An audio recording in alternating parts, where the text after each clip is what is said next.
Hello, everybody. I want to welcome you to Dynamic Decisions, where strategy and knowledge turn challenges into opportunities. I am your host, Tisha Cable. I'm CEO and co-founder of CModel Data. And today we are thrilled to have Miss Ashley Campos here. She's the founder of Global Connect Solutions and Chief Strategy Officer at Delivered. She has a passion for building high-performing remote teams and crafting strategic solutions. Ashley has been instrumental in helping businesses scale and enhance their operational efficiency, which made her the perfect guest for our podcast today. So under her leadership, Global Connect Solutions provides tailored virtual support for small and medium-sized businesses, while at Delivered, she focuses on strategic growth and seamless logistics for restaurant and delivery partners. So in today's episode, we're going to delve into Ashley's experiences in scaling these organizations and explore her decision-making frameworks. This way, we can talk a little bit too about the future of remote operations. That's going to be an interesting conversation. So thank you so much for being here with us, Ashley. Let's get this thing kicked off. So Let's do to it. start, yes. Okay. So to start, tell us a little bit about your journey and some of the biggest operational challenges that you faced while building high-performing remote teams. Great question. My journey is one that starts at the bottom and kind of climbs the ladder, if you will, as we've gotten there. I started as an entrepreneur of a restaurant, so that made me a really good fit for the delivery side of things. I did delivery, in the car doing deliveries. And because I was a restaurateur and an entrepreneur and starting these businesses, it actually gave me the need for these remote teams for global. And, First, you have to tell me, what did you guys make? What was your the restaurant you started in? What did you guys make? So shameless plug, I owned a franchise. So Jimmy John's, a freaky fast, restaurant delivery, which again, that helps with all the delivery thing, because back in the day when we did it, there was 3 options for delivery. It was like pizza, Chinese, and Jimmy John's, and that was it. Now, much harder, much more options. You can get anything delivered now, but yeah, that was it. That's really cool. Keep going. So when we started our remote team, our virtual assistant business, it's really tough because people are across the globe and in many circumstances, even working on 12 hours difference. So making sure that you have good processes in place so that you can set it and forget it, if you will, and make sure that people are kind of just doing what they need to be doing when they need to be doing it is super important. But I think the time is one of those hard things to work with. After a while, you kind of get used to it and becomes kind of just normal part of the day. So tell me this. So as you're kind of going through, what are some of the key frameworks for making high-stake decisions that you might use? Think about those that are particularly relative to like scaling and efficiency, especially when you don't have all the information that you might need. What are some things that you do?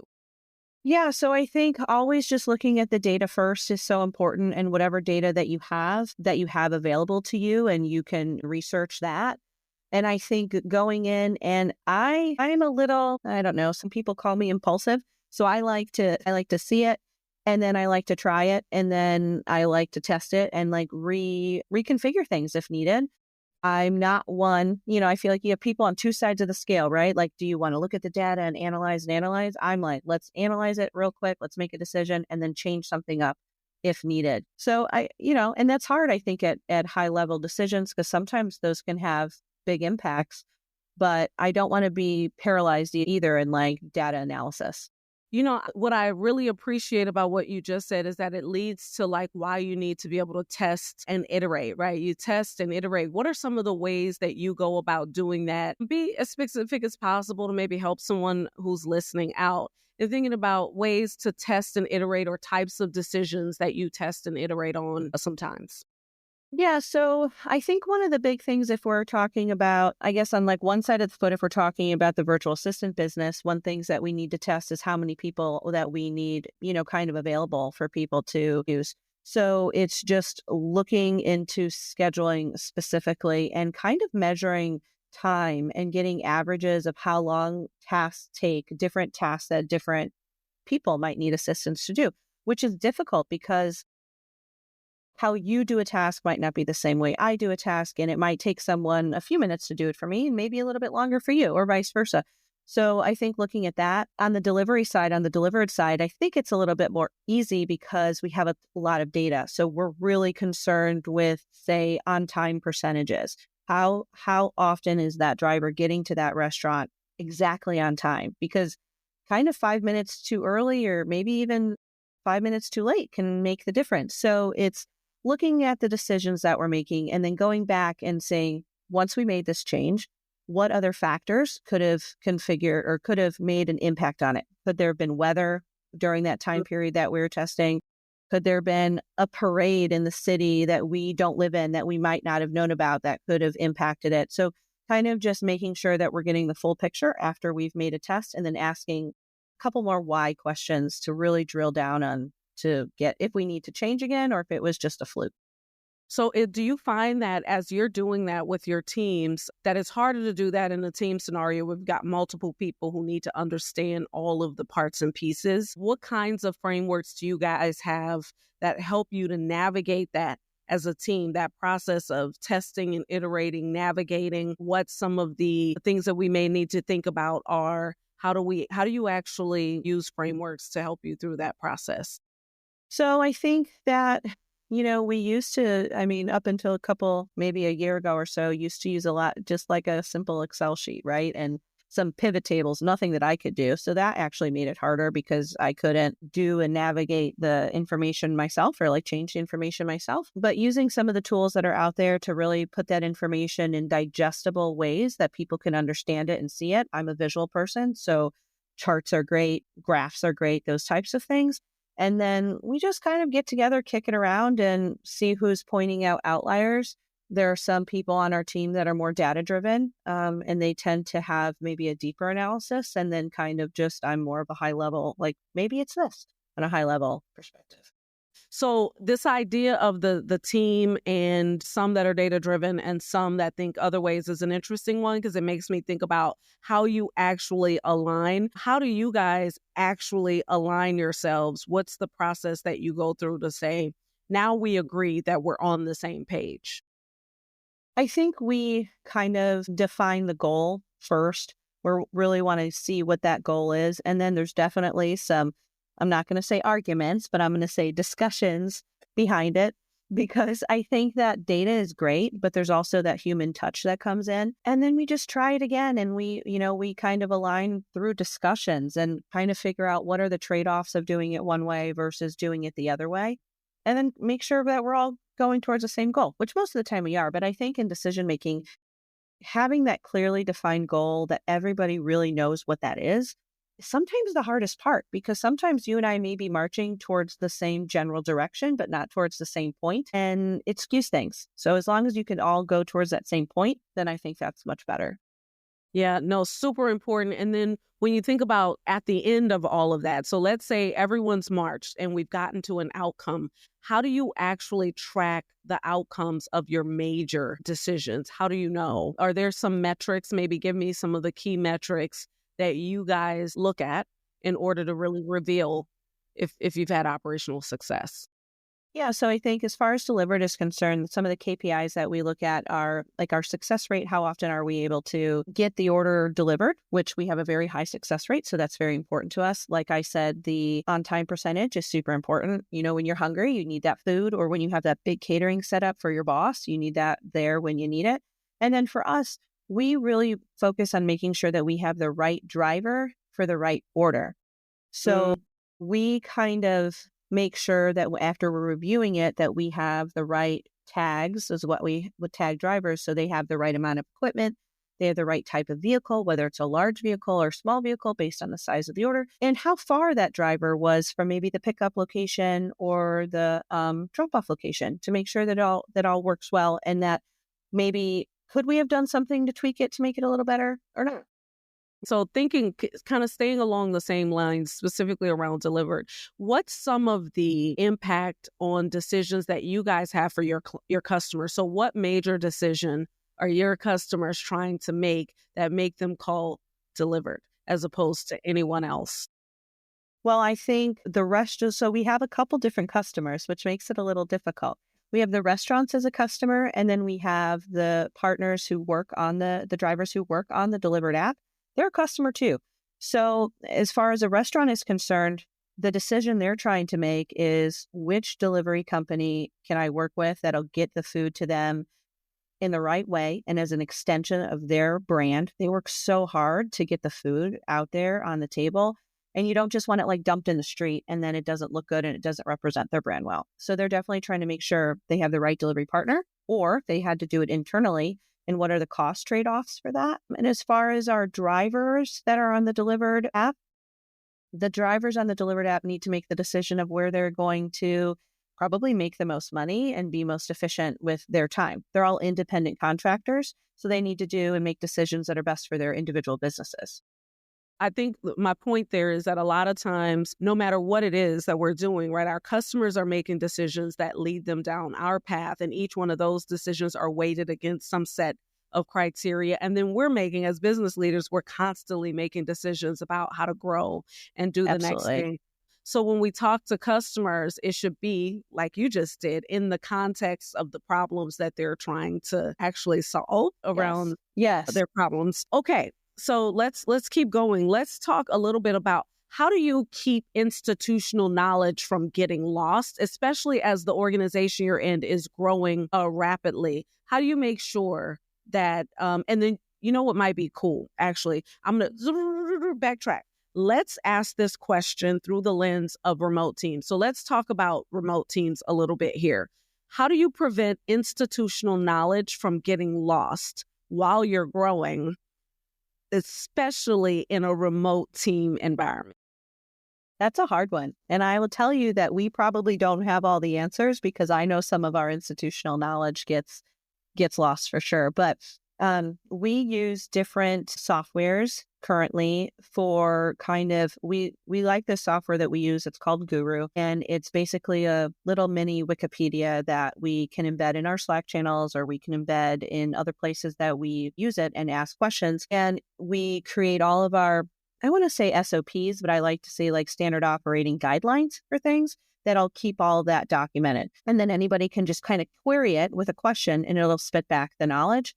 That's kind of the day-to-day way that we keep that knowledge from getting lost. But I think it's really hard to make the time to actually document things. I think that's what we struggle with the most. The Guru, what I was talking about, those are little pieces of information, but it is much harder to document like full processes and things like that, and not even document, but to keep them up to date. So I wish I had an end all be all for that, but I don't, because we're still working through it. You don't. It's okay. Like, this is the idea here, is to kind of see what people are doing. So a lot of times we think there's an end all be all for some of these, and there really isn't. And sometimes there are tools that piece together information from across the org. Okay. So with that said, that sounds like there might be some operational challenges. Tell me a little bit about some of the operational challenges that you anticipate as your companies continue to expand their presence in the market. Like some of the things you may have even experienced just over the years that you think are forthcoming. Yeah. I think that with Delivered, for example, we have lots of different customers, and customers each, and when I'm talking about customers, I'll refer to the clients for the restaurants.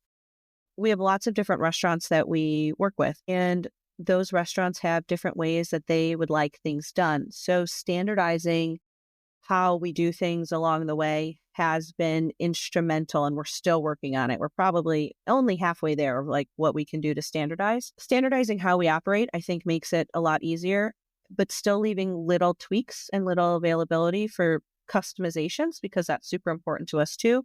And what we're in the process of doing and continuing doing to get there is automating what we can along the way to free up the humans to do what they do best and to provide that human touch where they can, rather than making everybody who's working with us do the task, the repetitive task.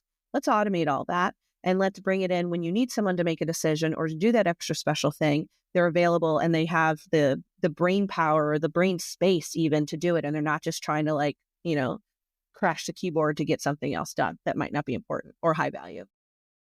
That's good. So one of the things that makes me think about is how we actually as individuals make decisions. So we're going to simplify parts and pieces of the decision-making process, right? It also has to be clear on how we each make decisions. So the next part of this is a little exercise to ask you, how do you make decisions? We're going to figure out your decision-making style.